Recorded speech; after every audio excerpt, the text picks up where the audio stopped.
Alrighty, guys. Hello and welcome back to the show. Today we have a what is this? 7v7, 6v6 cast going down on the Neuroxis map generator.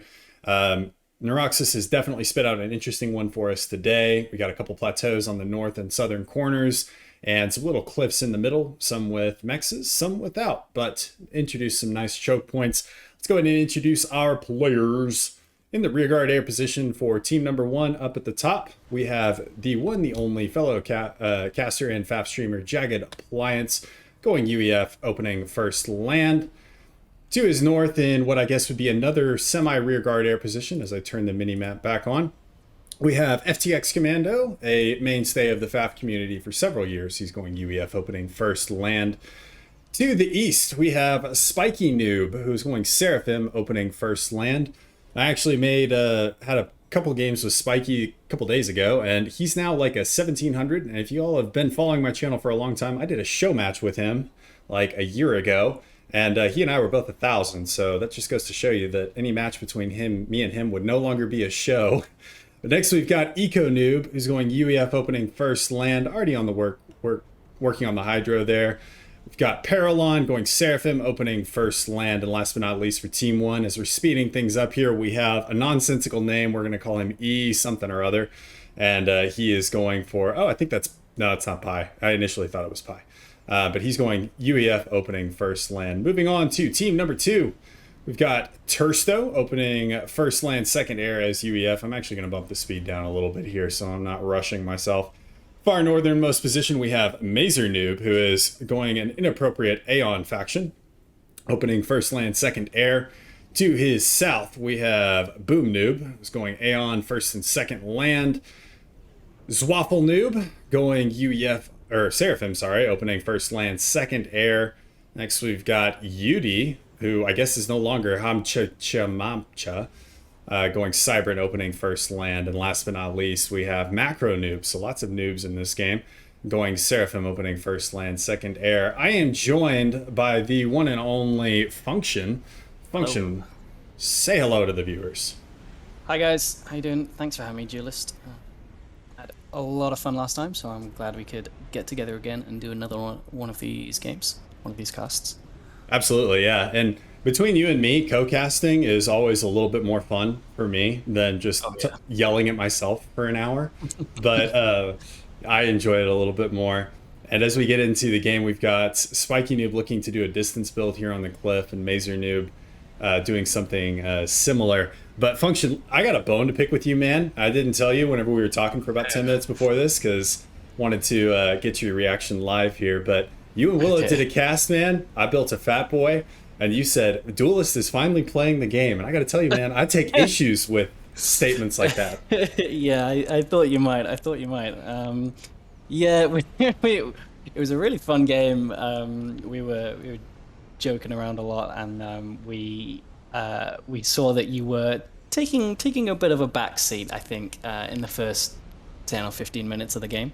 And we commented on that appropriately, I think. Oh, you definitely did. So I had wrapped up scripting a video at that point as a T1 bomber looks to harass some engineers, very nicely spread out there for Mazer Noob. But I had wrapped up actually a script for my tournament announcement, and it was about 10:30, and I started waking up at 5 in the morning to swim in the mornings, and so I had like a dummy lobby up as two more engineers ended up going down. Mazer Noob suffering there, but I had a dummy lobby up because I was testing spawn slots for the game, like where players were supposed to spawn for the forum post. Oh yeah. And I had accidentally left it up and realized whenever I loaded back in that I had a full game. And yeah, so Stasm and Leroy were both like, "Hey, you should definitely play." I was like, "Guys, I gotta be up in like 6 hours." And they were like, "All right, you're a little wuss." It's like, okay, I'm not gonna take that sitting down. So I was really tired, like at that point, and ready for bed, but got talked into it. Turned out to be a good game though. Yeah, it was a great game to watch. I'm sure it was fun to play. So this game, I think Jagged actually streamed this game live. I caught a few clips of it. I was sort of playing games in between, but I caught a few clips and it looked fun, so I thought it'd be fun to cast. This is one of these.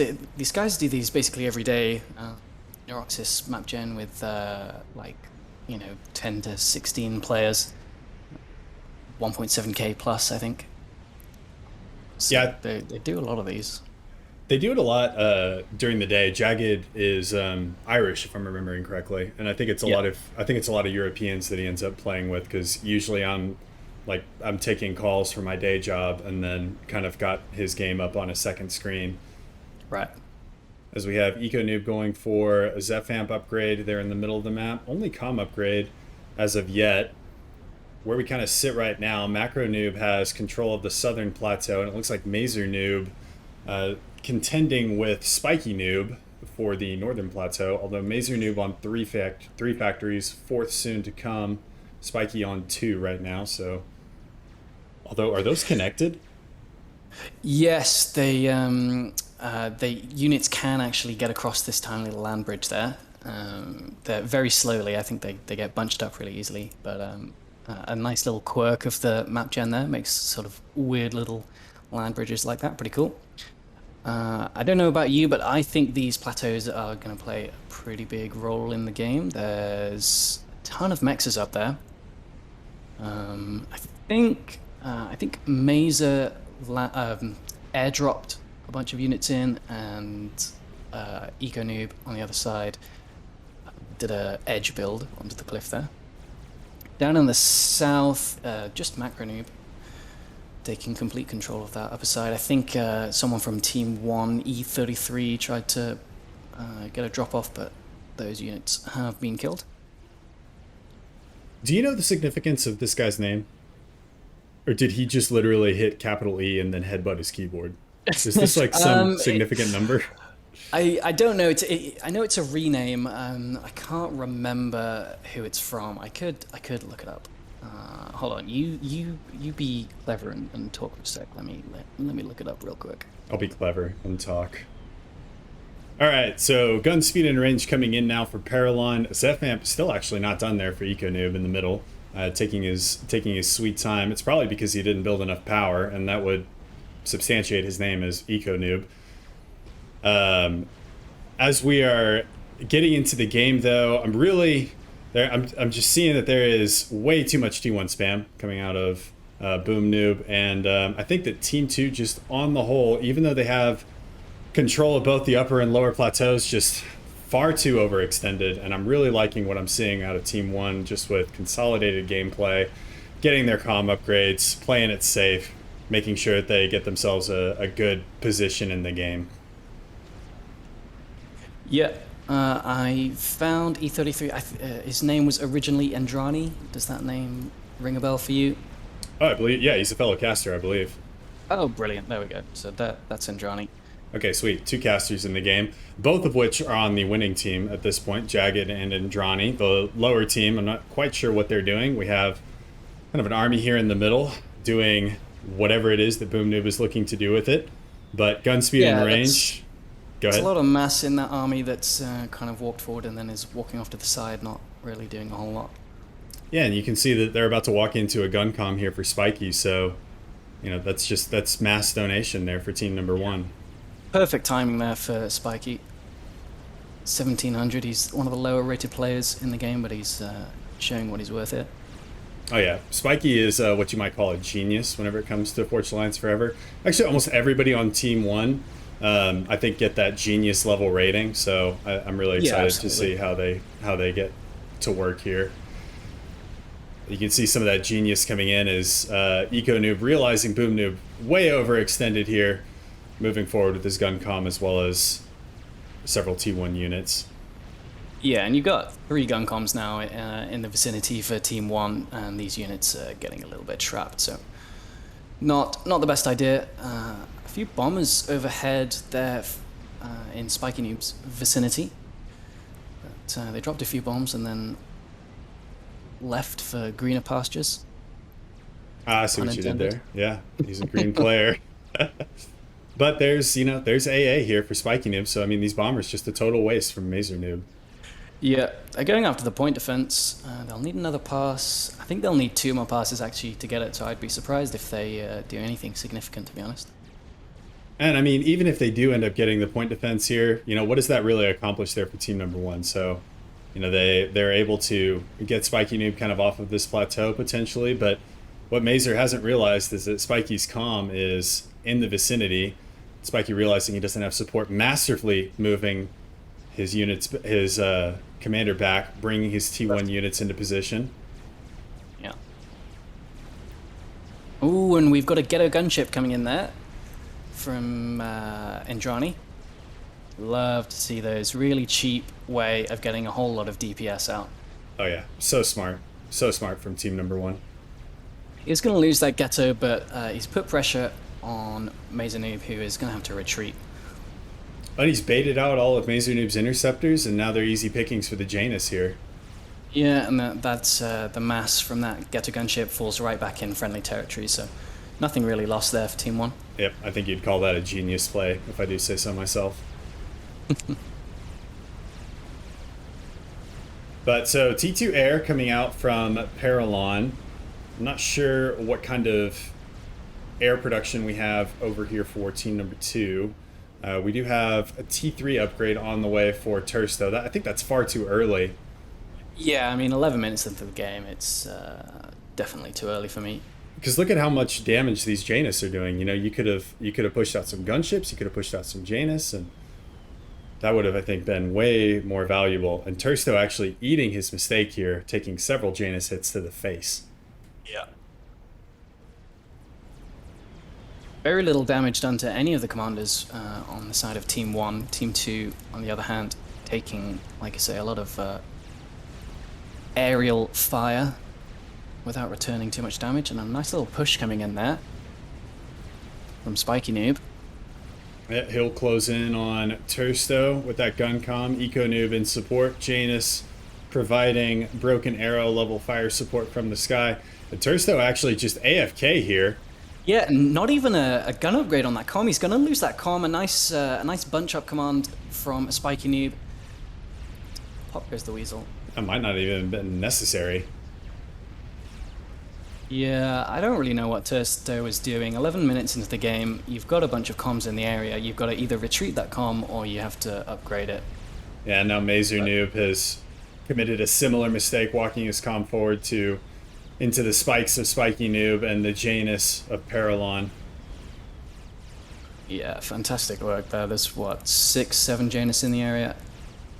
Basically, no air support for the side of Team 2. A few interceptors come in, but the Januses will be able to fight those off, I believe.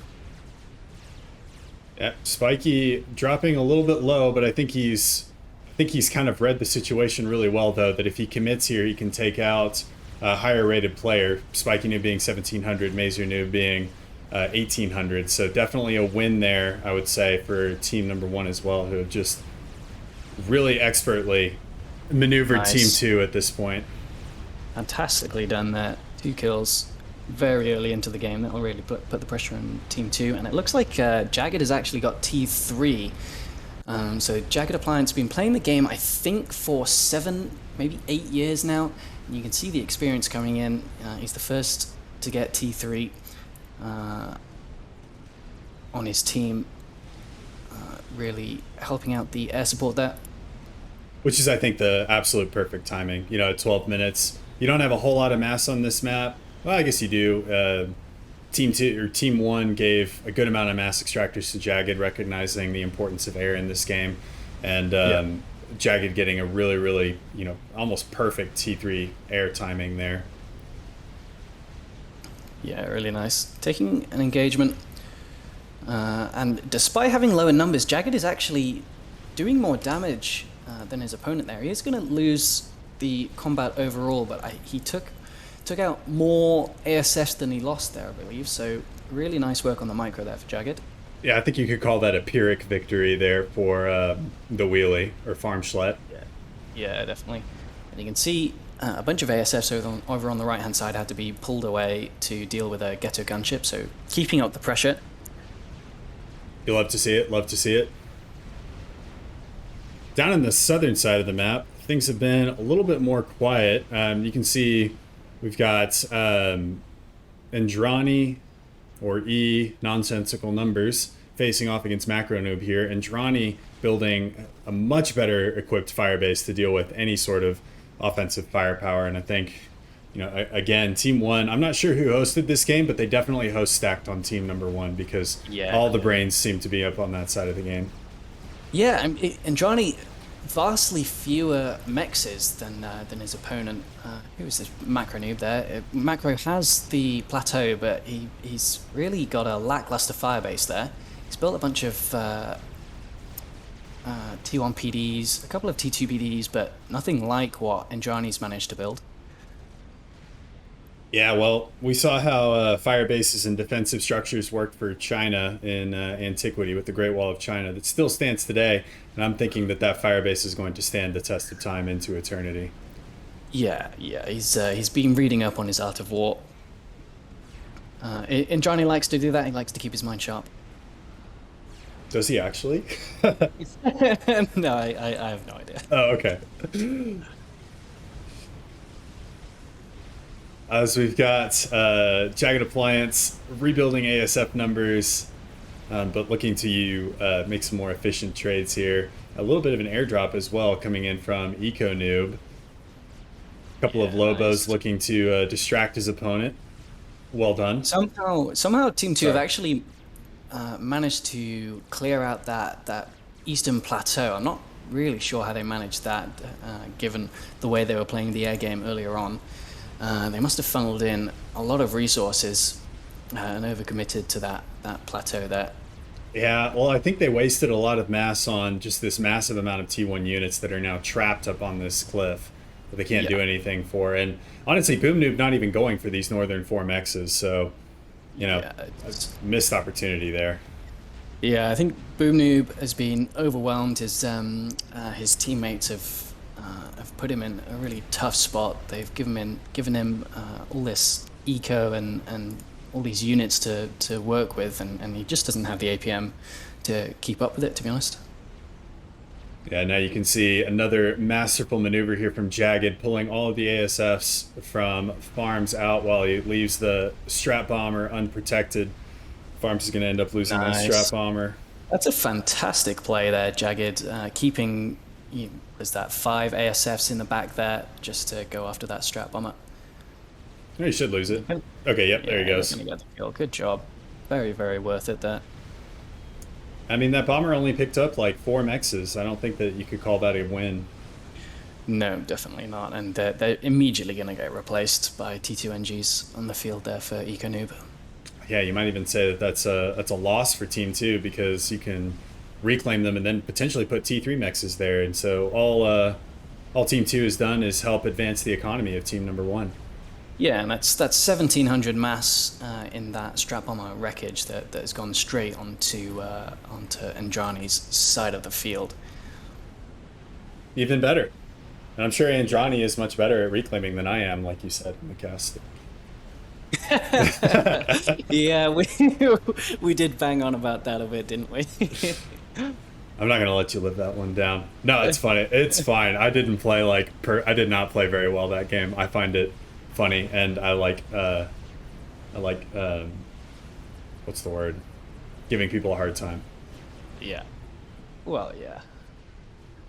So now we see I think the value coming out of the Great Wall of Andrani down here in the southern side of the map. So much mass having to be spent on T2 artillery installations there for Team 2, and as we know from one of your videos that I recently watched, if you want to siege an enemy firebase, T2 artillery is not the way to do it. Not the most efficient way. Yep, quite a bit of mass lost, and Macro Noob even going for regen aura, although he doesn't really have any units in the vicinity to regenerate, so I'm not sure what his plan is there. And he's even had to call in Zwaffle Noob to help out with the firebase here, because Macro Noob appears to be overwhelmed by very intimidated by the firebase that Andrani has set up. Yeah, absolutely. I think so. Don't get me wrong. I absolutely love a good Seraphim combat ACU, but In a 6v6 game, I just can't possibly imagine you're going to get much use out of that. The game is going to escalate to experimental stage so quickly that you're really not going to want to risk that ACU on the front lines. So a lot of power. It's like 24k power to get each one of those upgrades, something like that. Well, and especially in a game. So we didn't talk about this, but this game is full share. So especially in a full share game like this, you're dumping a ton of resources into your commander to hopefully maybe snipe the enemy commander. Although, the Great Wall of Andrani is not going to be breached so easily. And but then all you've done is just give all of Andrani's eco to a different player. So I think poor decision making there. If that Seraphim comp does go pop, the upgrades on that ACU, they don't get shared even in a full share game. So if Macro Noob does get taken out, he hasn't put that mass into units that will be gifted over to his team. So a little bit selfish, in my opinion. Yeah, I would definitely agree there, because that's not an insignificant amount. At least he didn't go for Advanced Nano. If he went for Advanced Nano, I think we could really ream him here, but... You see, he hasn't even got any kills on that Seraphim Command. Looks like he's about to pick up his first kill there, yeah, on a T1 tank, so... Finally getting a little bit of use out of it. That's what you call a good return on investment. Whenever I look at penny stocks, I'm looking for ones that will go up like 1/100th or 1/1000th of a percent whenever I invest. And then I usually put as much of my money as I can into those. Do you trade? Are you big into your stocks, Duelist? I do a little bit, mostly with. So the company I work for has a good employee stock purchase program, so nice. I do use that, and then I dabble in some tech stocks. I don't like trading in stocks that I don't know the industry though, so right. I'm pretty familiar. But I think that Macro Noob now dumped a lot of mass into this army that ended up dying from overcharges to Andrani, and now Andrani, realizing that he has gotten the better trade here from a mass perspective, now electing to retreat his commander, potentially set up a new forward base. Yeah, this siege was essentially 2v1, and Andrani with only 2 upgrades on his comp, facing up against a triple upgraded comp from his enemy. He's managed to get a fairly even trade there, I think. So very well done for him. Yep, and looking at farms, farms is I think also making a huge mistake here in the back with investing heavily into 2 different factions of T3 Air, which is going to make it much more difficult for him to control stealth and things like that on his air, even if he has the hotkey set up. It effectively doubles the number of APMs you have to put in, and at this level, with players rated this highly, APMs are just probably the most valuable resource, I would say. Yeah, definitely, especially whenever you're dealing with 2 bases. And, who knows what Macro Noob is going to do whenever he commits suicide, and farms might inherit that base as well. So I think that's a poor decision from an APM perspective. Yeah, the players on Team 2 are really not looking into the long game. I think that is going to hamper them in the coming minutes. Yeah, and you said long game. We've got Eco Noob just absolutely destroying T1 units that are just a total waste there from Boom Noob, with some Authams in the north as well. Those paper thin tinfoil, Guile calls them, tinfoil Auroras, just being completely blapped by the Authams. One of my very early ladder matches, I beat an Aeon player, and I actually used tinfoil, like the tinfoil Aurora kind of thing. And this was back whenever I was getting like maybe a view on a video, and that video got 10 views. And nice. I was ecstatic. Feels good. Yeah, Auroras are a really useful unit. Again, very APM intensive, but if you can use them effectively, they're much better than their equivalent, T1 tanks on the other factions. But Boom Noob just completely failing to use them effectively, just smashing them into the enemy forces. And we have a nice Othum drop comes out there. was going to say another great distraction play here coming out from EcoNoob as well on this plateau. Recognizing the importance of this plateau, BoomNoob finally has, decided that he wants to expand to this entire plateau, but EcoNoob doing a great job of making sure that it's not an easy task for him. Farm's even bringing in 3 strats. Don't you think those 3 strats could be used better elsewhere instead of, on these 5 Othams that are going to just take out T1 land factories? Like that seems like a huge waste, and I think EcoNoob getting the maximum value out of his distraction play there. Yeah, the strat bombers are really expensive. Team 2 has put a really high investment into their air game. They've got 2 players on air. I think Team 1 have only really got 1 player on air in the form of Jagged. Team 2 not really getting the best use out of that air domination that they've managed to claw themselves. Yeah, outside of killing some of these mexes in the middle of the map, and look at what we talked about earlier. EcoNoob has all of these upgraded to T3, so I think that strat bomber just assisted in EcoNoob's ecoing, even though he's a noob at it.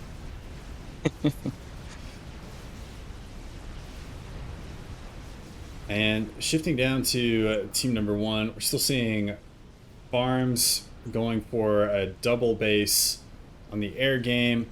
We're seeing a chicken being built by Zwaffelnoob. Not sure if Zwaffelnoob has the eco for that. So he has a ton of eco. He's actually not using his eco well enough, which is, I think, a big problem. What are these hives doing? Hives are assisting for T2 transports. Seems to be a waste. Yeah, that's definitely a waste. I'm not really sure what the purpose of that T2 transport is. They've got control of the side plateaus. Not that you would know it, to be honest, given that they're not really using that advantage especially well. Yeah.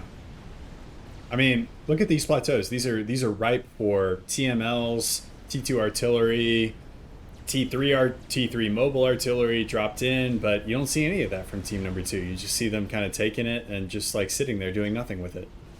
Yeah, very little in the way of TMD for EcoNoob on the right hand side there. So BoomNoob should really be building TMLs instead of all these T1 garbage units that he's putting out. TML would be really useful, and he's just not taking advantage of that option, unfortunately. I think we do need to applaud, though, EcoNoob's foresight, though, even building tactical missile defense. That's something I forget, like, all the time. Oh, yeah. That's been my downfall in many a game. And looking towards the middle, we have Paralon pushing up the middle with a Thoda with a heavy force of Zuis in tow. Zui's excellent at destroying buildings, so perfect unit to pair with an Thoda that can deal with all of the shots coming in from PD as well as any units that might be there. Of course, MacroNoob has no units here. Yeah, and Ethota, one of my favorite units. Willow and I were talking about this. Our favorite experimentals. I think the Ethota might be my favorite land experimental. What would you say yours is, Duelist? Oh, definitely the Monkey Lord. Yeah. Yeah, it's. I'm a sucker for stealth. Just nice. Because stealth has won me games that I should not have won whenever I've been playing Cybran. And you pair some. I don't know why people don't build deceivers. Like, I actually have like a bone to pick with like a lot of Cybran players, because like they're just leaving the like almost the core component of your T2 on the table. Like deceivers and hoplites and rhinos are just like chef's kiss beautiful. Yeah. The rhinos have a fantastic animation when they fire. Really, really cool. Does look very good. Farms, as you can see, sent a bunch of whalers in to deal with the Ethota. Of course, we do have some Yolanas, lightning tanks, from Paralon, able to deal with the gunships pretty quickly. So another waste there from Farms. Yeah, and you've got two different players from Team 1 teaming up there to make that push. You've got Paralon and Adrani moving units forwards in unison. So I really like to see the teamwork. Oh yeah, absolutely. Well, It and does really feel like at this point that Team One is a cohesive team, and Team Two are well at this point four separate players. So I think that's why they're having all the troubles that they're having. Really. yeah, and we can see that Boom Noob has finally got the memo and has made the jump to Harbingers. And so looks like Eco Noob hitting a pop cap there needed to clear out a couple of units, so decides to do so in an area relatively close to his base where you can still get access to that reclaim, which I think is a pretty Nice. genius play there.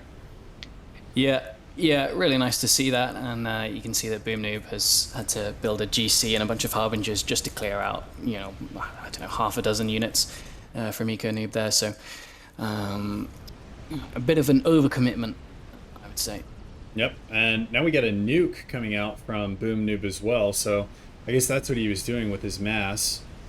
As far as where that nuke is going, I didn't see the ping, so we'll go ahead and follow it. Looks like it's going towards Paralon's base. Paralon electing to prioritize other things other than the SMD getting loaded. Although it looks like the nuke is actually going towards the forward base, which is a total waste.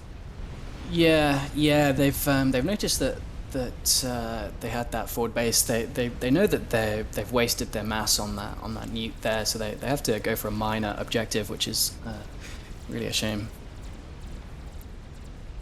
Yeah, and I think you could almost say that better scouting would have been needed if they had scouted Paralon and realized that he didn't have SMDs maybe 2 to 3 minutes after that nuke had been built. They could safely assume that it's not loaded. So I think another inefficient use of time there for team number 2. Yeah, definitely. Meanwhile, Boom Noob has been evicted from the Northern Plateau. Eco Noob, how has that happened, really? literally with these 5 Othams. Really, 5 really Othams took the entire plateau. and he must have been microing those Othams just spectacularly well, and he's got a lot of things to be focusing on. So the fact that he's been able to take that plateau is really something to applaud. Yeah, and now we have a nuke coming out from Paralon. There is going to be an SMD that is loaded there for Boom Noob that'll take it down.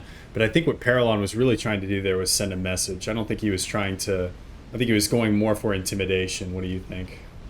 Yeah, I agree. It really is about sending a message. They've seen that their opponents have started a nuke, and they've decided that we've clearly been making strides that you guys haven't been able to. So we're going to get into the nuke game, and we're going to beat you at it. And I think it is going to demoralize Team 2. And I think it's a Russia versus the United States kind of thing here. It turns into mutually assured destruction where, Team 1 or Team 2 fired off the first nuke. Team 1 needed to answer in kind. I think they did so beautifully. Yeah. Absolutely. So as far as I'm looking for game enders at this point, I think we have a Mavor started from farms at 31 minutes. Wow, that's a lot of mass. I think the most expensive experimental in the game. Willow and I were looking at the numbers in the last cast, and I think it's 250,000 mass. What is that, like a quarter of Team 2's entire economy trying to be put into a Mavor there? So.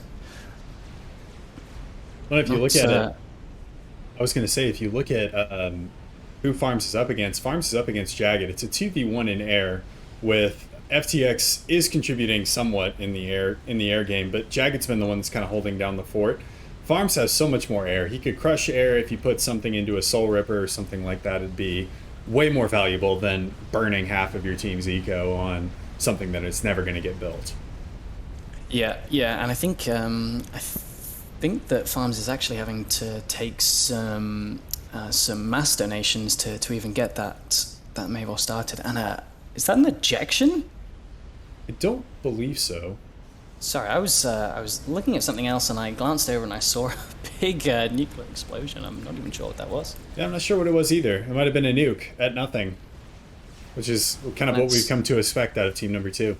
Yeah, it's petty at this point. They've realized that they're not going to be able to win the nuke game, and they're just firing nukes off at random, which is a shame to see, I think. Yeah. So I'm looking to see if I think team number one is in a better position, economically speaking, as far as just overall mass income and where the reclaim is posted on the field. You can see Boom Noob burning more mass here with these Harbingers, and that's going to go straight into team one's coffers. And they're actually working on a Yolana. Yeah, and talk about winning the nuke game. That's the way to do it. The YOLO there, fantastic unit to build. So cheaper than the Mavor, and I think they'll get much more use out of it, frankly. Yeah, if we saw Fat Man and Little Boy just fly across the screen earlier, that's definitely going to be your Tsar Bomba right there. Oh yeah, oh yeah. Yeah, these Harbingers, Harbingers are a really cool unit. They're actually able to reclaim, but Boom Noob for some reason not making any use out of that functionality at all. Yeah, Just and we throwing them away, really. even have a Fat Boy coming in from Eco Noob, so all of that reclaim is deposited safely on T1's door or on Team One's doorstep there. Yeah. And I mean, we Yeah, saw. Fat Boy, Go ahead. go Sorry. ahead. Oh, sorry. I was gonna say we saw earlier that even if you destroy Team Number One's mexes, they often come back bigger and stronger. So even these four mexes that are bagged right here, I think that Team Number Two is really doing Team One a favor here, saving them actions per minute, which is what you were saying is the most valuable resource in the game right now. Yeah, and those T3 mexes, the wrecks that they leave behind, I think they're about 3,000 mass. So Team One are going to be able to suck up that mass very quickly and turn it straight into that Yolana Os. So that's a win, if anything, for Team One, I would say. And now we've got FTX with gunships out, Jagged with gunships out, positioning on this push from Boom Noob in the middle. And Boom Noob, I think, Boom Noob almost playing for Team Number One at this point with how much mass he's put on Team One's doorstep. Yeah, it's a 7v5, really. 7v5? It's, I think you mean 6v... I don't know math. 6v3. Oh, yes. We got two players out. Yes. Well, no, it's oh, gotcha. Yeah. Sorry, I wasn't counting the players that have been knocked out. Gotcha. Yes, you're right. And that GC going down very quickly. Yep. 25k mass to build a GC, and you can see it's almost on 0 hit points there. Yep, that's going to have to be destroyed and reclaimed. So wasted mass, farms asleep on the air. Just beautiful prediction there from Jagged. He sees those ASF signatures coming across the screen, and he very quickly pulls those stingers out of the action so they don't get destroyed. Well, I think it goes down to the problem with farms having multiple different ASFs in his mix. You know, he could have the stealth only, and then he would have been able to take those gunships out easily. But he's got wasps in there too, and those will show up on radar. Yeah, you're absolutely right. That wasn't even something I had considered. I'm learning a lot today, Duelist. I'm learning a lot. Yeah, so that Yolana is just about coming online. Let's check in on Farms' Mavor. Just recently completed. Is now going into a Soothsayer perimeter monitoring system, which honestly, if Farms had been scouting correctly, he wouldn't need this. So I think this is, again, a waste. At this rating, it's not really something that you should be building. There are much more mass and power efficient ways to get the exact same information. Exactly. Especially because he is Cybran, so he could just send a stealth Gemini over the top, and it wouldn't even trigger Jagged's alarm there. But the Mavor does take out portions of Jagged's air grid, and I think the real advantage here for Team Number One is that it's going to free up Jagged's economy to focus on game enders as well as shielding the Yolana, which is going to be very important for them. Well, yeah, we're really past the stage where ASFs are especially useful. You've got so many T3 anti-air land units, And that was a nuke actually that I think came across from Team 2.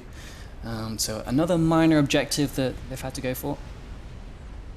And Andrani really being kind of the punching bag here for team number one, absorbing now 3 players' attention with Boom Noob, Zwaffle Noob, as well as Macro Noob, all focusing their attention on him and neglecting everybody else on the map. Yeah, so Macro Noob should be just dominating this game with the number of mexes that he has, but Andrani, like you say, absorbing all of that attention and really limiting the impact that Macro Noob is able to have. Is that a Yolana Os missile coming across? That is the Tsar Bomba. And we've got a ton of SMDs that have been built up by team number 2. One could argue this is way too many for actually the Yolana. And so team number 1, I think, have kind of leveled the playing field here from a mass perspective, just because they forced team 2 to build, what is this, like 6, 7, 8, 9, 10, wow. 11, 12, 13, 14, 15 SMDs. Yeah, I mean, you could probably build a second Mavor for the amount of mass that they've put into SMDs at this point. Yeah. I mean, once again, you got missed opportunities there. Heavy shield coming in now for... Sorry, what'd you say? I just said missed opportunities indeed. Gotcha. Shield, heavy shield now coming in from Andrani, recognizing that he needs to absorb as many punches as he can from team number 2. So trying to be that heavy bag for his team. Yeah, he put his focus into the early game and put his team in a really good position to win the game. And now that his job is largely done, he's like you say, spending the money on that shield to do what he can to assist his team. And now, as the Yolana gets targeted by the Mavor, which is perfect because I think Paralon as well as Jagged both have T2 transports orbiting. These transports going to absorb some of the hits from that Mavor. Yeah, really, really nice tactic there. Yeah, Mavor wasting a lot of time trying to kill something it's not going to be able to kill. Yeah, I mean, go for some fringe mexes or something like that. You're going to waste just so many shells on that shield complex there without getting through. It's almost like team number 2 doesn't even read the description of units, because the Mavor, whenever you hover over the description, it says huge amounts of damage with pinpoint accuracy. That would be perfect to deal with all of these fringe mexes out there. And they're all T3. Each of those mexes is pumping out 27 mass per tick that is going straight into Yolana Os missiles. Yep. So, I mean, at this point, the Yolana Os is... I think that team number 1 is honestly using it as bait because, they baited out an additional 2, 3 SMDs. So that's... I can't remember the mass cost of an SMD right off the top of my head. And they're getting the Mavor to focus on a base that it's not going to kill. Yeah, and the way the Yolana Os works, it's very expensive to build the structure, but the missiles themselves are extremely cheap and extremely quick to build. So you have to spend a lot more mass to defend against a YOLO. And the first YOLO bomb goes off. Oh, what a beautiful sight. You see that staggered explosion go out. I still remember the first time I ever saw one of these detonate. Because I kind of jumped into FAF and just started playing regular games. Like, I didn't really play bot games where I would just like max out everything. So right, yeah. I think the first time I ever saw Yolana was in a cast. I was like, oh my god, that explosion's so pretty. Yeah. It was for me. It was one of Gar's casts on Seton's Clutch. Really, definitely a memorable sight. But we got another YOLO coming in. Is that 4 GCs that Boom Noob has built, doing absolutely nothing in the backlines there? In the center there, going what are you forward talking about? To the west a little bit, south. I got 1, 2, 3, 4, 5, 6. There's what, 100k mass to build all of those, and they're just walking around doing nothing. Yeah, I mean, they're on a stroll, dude. They're enjoying time. They're off the clock. Not a care in the world. Double missile coming out from Parallel there.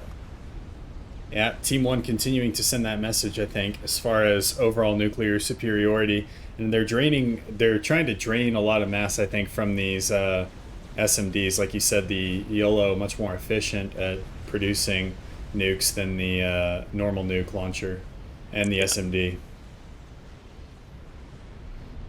And you can see the Mavor just not making it through all of these Seraphim heavy shields, able to hold the line, and they've even got 2 Novax satellites. Cowardly, cowardly.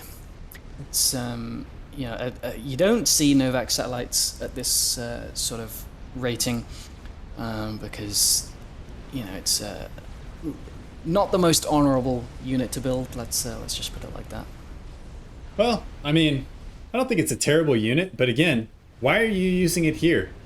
Like, Team 1 tying up so many resources from Team Number 2 for no reason, where Team Number 2 could take these Novaxes and kill all of these perimeter mexes, from EcoNoob, from Jagged, etc.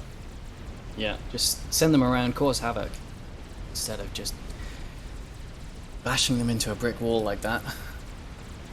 So once again, we've got Andrani is the punching bag. We got 2 megaliths as well as 2 chickens and 6 GCs that Boom Noob has finally decided to do something with, showing down with 3 chickens, a fat boy, 2 fat boys, and a hell of a lot of Ravagers.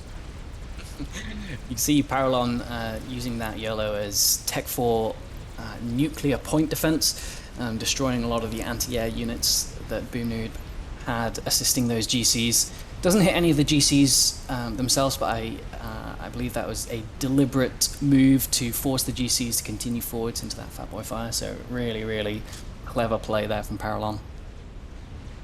Oh yeah, nuclear point defense. It's amazingly well. It's amazingly good. Why would you not use the most powerful weapon at your disposal to kill units that are coming in on your base? As we see another one coming out right there. Yeah, so he's kept him guessing, and the second YOLO missile immediately fired very quickly there. I think it is going to do a whole lot of damage to those GCs. And once again, good team coordination as FTX pulls all of his ASFs out. We see Andrani moving his Percivals and Titans to a safe distance. Gunships might be on the fringe of it, but should be okay, and they're going to bag themselves a GC here. Yeah, that second YOLO missile doing a bunch of damage to those GCs, taking out all of the rest of the supporting units, so those Fat Boys and Stingers, broadswords, are able to wipe the floor with the GCs.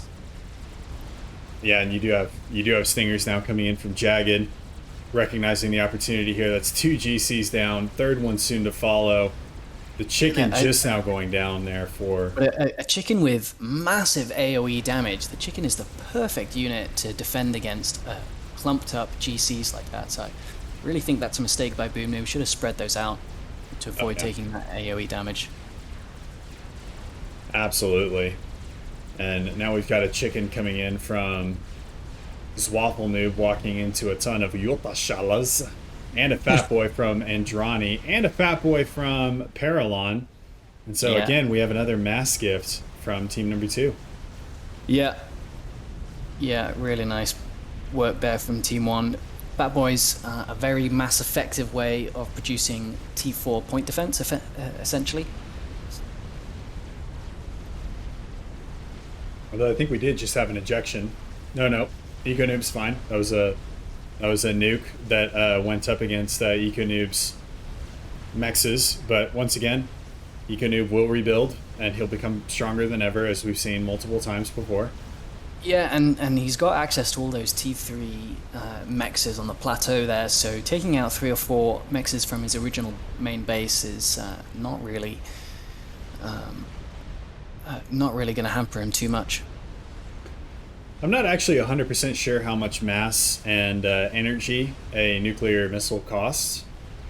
Off the top of my head, I'm not sure if you know. I can have a quick look. Let me take a look if I can find one.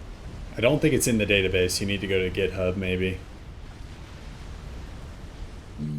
Yeah, I don't know. I can't tell just from the subcom software. Yeah.